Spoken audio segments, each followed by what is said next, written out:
నమస్తే. రాష్ట్రంలో ఓవైపు సైబర్ నేరాల బారిన పడుతున్న వారి సంఖ్య పెరుగుతూ ఉండగా మరోవైపు ఆందోళనకర రీతిలో సైబర్ నేరగాళ్లకు తెలంగాణ అడ్డాగా మారుతోంది.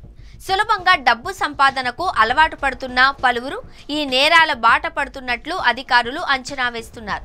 దేశవ్యాప్తంగా 2194, రాష్ట్రంలో 508 సైబర్ నేరాలతో సంబంధం ఉన్న 48 మంది నిందితులను గత నెలలో తెలంగాణ సైబర్ సెక్యూరిటీ బ్యూరో అధికారులు అరెస్టు చేశారు. నిందితుల్లో కొందరు స్వయంగా సైబర్ నేరాలకు పాల్పడడంతో పాటు ఉత్తరాది రాష్ట్రాలకు చెందిన సైబర్ ముఠాలకు ఖాతాలు సమకూర్చుతున్నట్లు గుర్తించారు.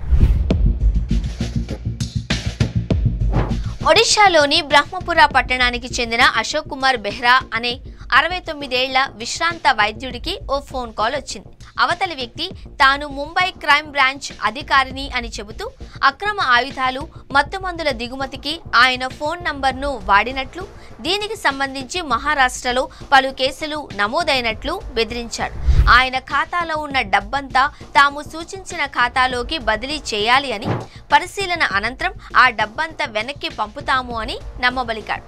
ఆ మేరకు బెహ్రా తన బ్యాంకు ఖాతాలో ఉన్న 1 కోటి రూపాయలను బదిలీ చేశాడు.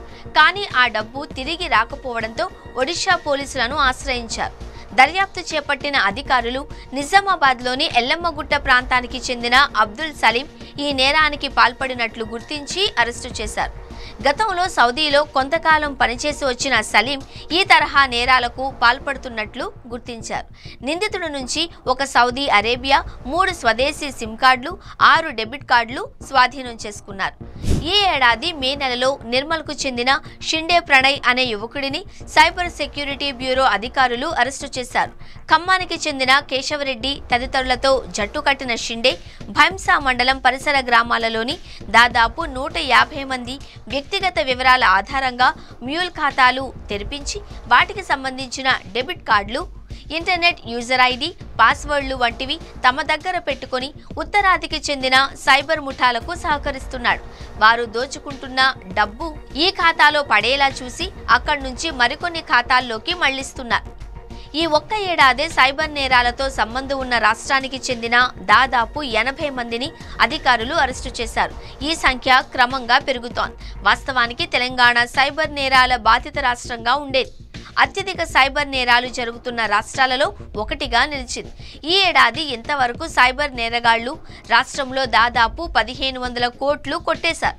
ఈ నేరాలను మరింత విస్తృతం చేసేందుకు తొలుత ఉత్తరాది సైబర్ ముఠాలు తెలుగు మాట్లాడే యువకులపై ఉద్యోగాల పేరుతో వలవేసి తమ వద్దకు రప్పించి వారి ద్వారా నేరాలకు పాల్పడుతున్నారు. క్రమేపీ చైనా ముఠాలు తెలుగు రాష్ట్రాలకు చెందిన యువకులను ఉద్యోగాల పేరుతో కంబోడియా, మయన్మార్ వంటి దేశాలకు రప్పించి అక్కడి నుంచి నేరాలకు పాల్పడుతున్నాయి. ఇప్పుడు ఆ దశ కూడా దాటిపోయి అసలు ఇక్కడి నుంచే నేరాలు చేయడం మొదలు పెడుతున్నారు.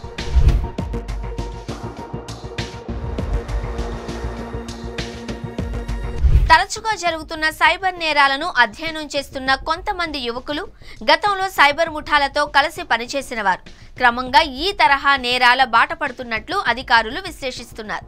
ఈ సంస్కృతి క్రమంగా పెరుగుతున్నట్లు అధికారులు గుర్తించారు. ఆదిలోనే ఇలాంటి నేరాలకు అడ్డుకట్ట వేయాలి అని భావిస్తూ ఈ దిశగా చర్యలకు ఉపక్రమిస్తున్నారు.